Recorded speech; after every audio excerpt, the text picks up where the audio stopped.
The United States and China both have enormous interests in Africa.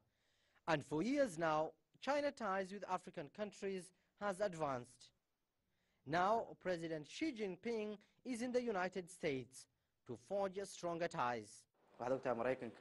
The meeting between leaders of China and America signal a new approach in the China-Africa relations. China's influence in Africa will grow immensely now that the two world economies are on the same page. This is good news for Africa.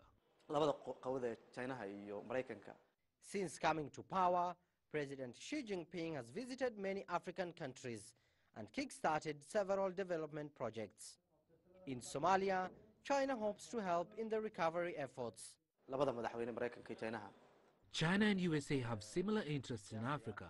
China wants to rebuild Somalia's National Theatre and Mogadishu Stadium. We hope the new cooperation will be of great help in the recovery efforts of Somalia. Many in the African continent have welcomed Chinese President's visit to the US.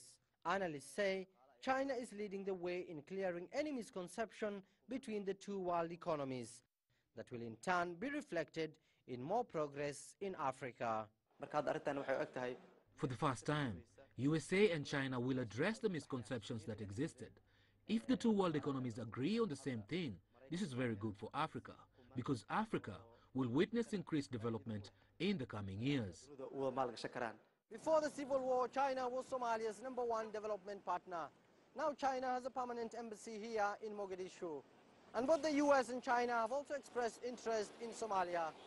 Experts here view the recent visit by the Chinese president to the US as a major step aimed at helping in the rebuilding of the African continent.